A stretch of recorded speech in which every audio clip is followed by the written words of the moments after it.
नमस्कार दोस्तों, Republican classes में आप सभी का स्वागत है। आज हम जानेंगे कि हमारे ब्रह्मांड की उत्पत्ति कैसे हुई। ब्रह्मांड के बारे में जो कई प्रकार के जो सिद्धांत दिए गए थे उनके बारे में आज हम चर्चा करेंगे।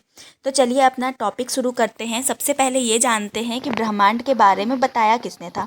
तो सबसे पहले अरस्तु आए थे, जिन्होंने 384 से 322 बीसी के बीच में हमारे ब्रह्मांड के बारे में बताया था कि जो हमारी अर्थ है उसके चारों ओर जो है सन चक्कर लगाता है। इनका कहना था कि हमारे अर्थ के चारों ओर सन चक्कर लगा रहा है।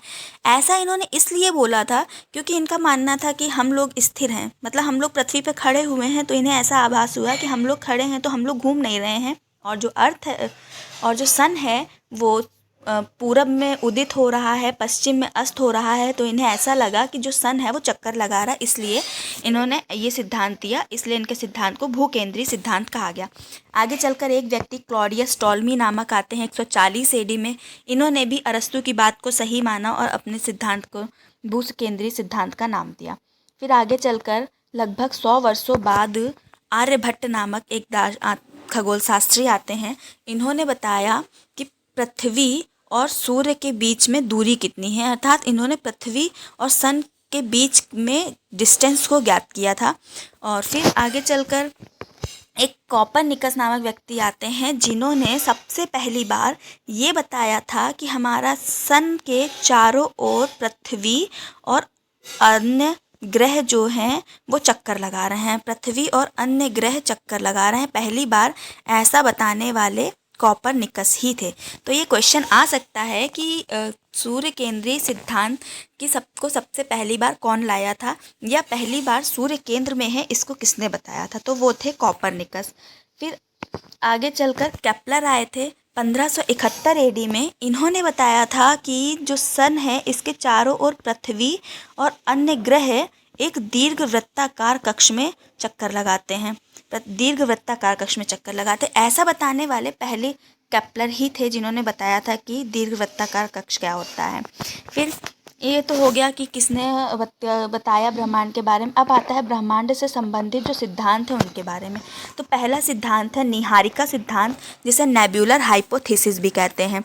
इसको बताने वाले थे, एक तो थे इमैनुअल कांट। इन्हें एक तो इमैनुअल कांट ने बताया था, एक थे इमैनुअल कांट और दूसरे थे लाप्लास। कौन था? लाप्लास थे। दूसरे थे लाप्लास। इन्होंने बोला कि लाप्लास थे। इन्होंने बताया कि इनके अनुसार इस सिद्धांत में बताया गया है कि जो हमारा ब्रह्मांड है उसका निर्माण गैस के बादल के रूप में हुआ है, और ये जो गैस का बादल था उसे निहारिका कहते हैं। इसमें जब निहारिका जो है, इसमें जब संपीड़न हुआ तो निहारिका में विस्फोट की घटना हुई। तो जब विस्फोट हुआ उससे हमारे बादल का ब्रह्मांड का निर्माण हुआ। ऐसा निहारिका परिकल्पना के अंतर्गत बताया गया है। फिर दूसरा सिद्धांत आया था दोलन सिद्धांत।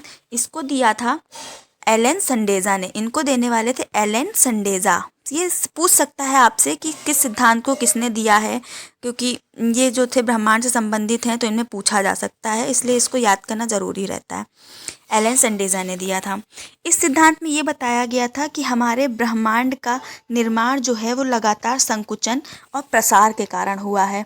हमारे ब्रह्मांड का जो निर्माण है उसमें लगातार मतलब संकुचन हुआ, वो मतलब एक जगह सिकुड़ा और फिर उसका प्रसार हुआ। तो ऐसे करते करते हमारे ब्रह्मांड का निर्माण हो गया है। लेकिन हुआ क्या, इन दोनों सिद्धांतों में कुछ वैज्ञानिक तथ्यों का अभाव था। तो इन दोनों सिद्धांतों में हमारे सौर मंडल के ग्रहों के क्रम की व्याख्या नहीं हुई थी, और ग्रहों की एक निश्चित आकार की भी व्याख्या नहीं हुई थी। तो इसलिए इन सिद्धांतों के अलावा एक और सिद्धांत लाया गया जिसे बिग बैंग सिद्धांत कहते हैं, जो बहुत ही फेमस सिद्धांत है ब्रह्मांड के निर्माण में। इस सिद्धांत के अनुसार जो है हमारे जो ग्रह है हमारा ब्रह्मांड जो है उसका निर्माण 15 अरब वर्ष पूर्व हुआ है। 15 अरब वर्ष पूर्व हुआ है, वो बिग बैंग थ्योरम बताया गया था। ठीक है, लेकिन इसमें आगे चलकर संशोधन किया गया था। जो एक LHC कार्यक्रम था, LHC लार्ज हाइड्रॉन कोलाइडल कार्यक्रम था, इसमें बताया गया था कि इसका निर्माण 13.7 अरब वर्ष पूर्व हुआ है। 13.7 अरब वर्ष पूर्व हुआ है। अब आता है कि इस सिद्धांत के अनुसार बोला क्या गया था। तो इस सिद्धांत के अनुसार बताया गया था कि 15 अरब वर्ष पूर्व एक छोटा सा ब्रह्मांड का पिंड था। जो भारी पदार्थों से बना था। ये बना किससे था? भारी पदार्थों से बना था। ये भारी पदार्थों से बना था, भारी पदार्थों से इसका निर्माण हुआ था। ठीक है, तो जब इसमें ब्रह्मांड पर ये जो भारी पदार्थ थे, इस ब्रह्मांडी पिंड में अचानक से विस्फोट हो गया। अचानक से विस्फोट हुआ तो इसमें जो था, इसमें खगोलीय पिंड जो थे वो छोटे छोटे भागों में टूट गए। तो इससे आकाश गंगा का निर्माण हुआ। आकाश गंगा का निर्माण हुआ। आकाश गंगा का निर्माण हुआ जब ये खगोलीय पिंड छोटे छोटे उसमें टूट गए।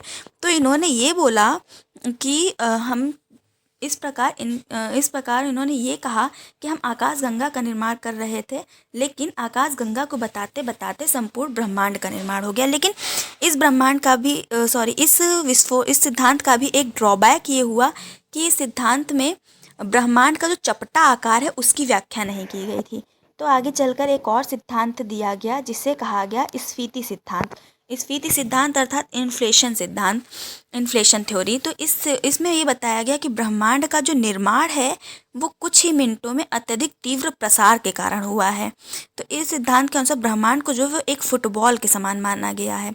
फुटबॉल के समान का मतलब क्या है कि जैसे जैसे फुटबॉल का प्रसार होता है तो उसकी सतह जो है वो चपटी होने लगती है।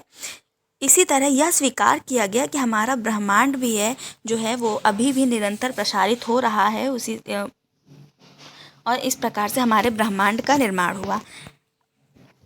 हमारे ब्रह्मांड में ये सब 9 ग्रह हैं, 9 ग्रह थे जो अब रह के 8 हो गए हैं। उनमें से ये Mercury, Venus, Moon, Earth, Mars, Jupiter, Saturn, Uranus, Neptune है। और ये जो प्लूटो है, ये प्लूटो जो है, इसको प्लूटो नामक ग्रह को 2006 में आईएयू के सम्मेलन में इसे बौने ग्रह की श्रेणी में रख दिया गया था। इसलिए अब हमारे सौर मंडल में केवल 8 ही ग्रह शामिल हैं। इस प्रकार से हमारा ये टॉपिक यहीं पर समाप्त होता है। और इन ग्रहों के बारे में विस्तृत जानकारी के लिए आप हमारे चैनल को सब्सक्राइब कर लें, लाइक कर लें, शेयर करें। आगे जल्दी ही इन सारे ग्रहों के बारे में भी डिटेल में आप सभी को बताऊंगी। Thank you.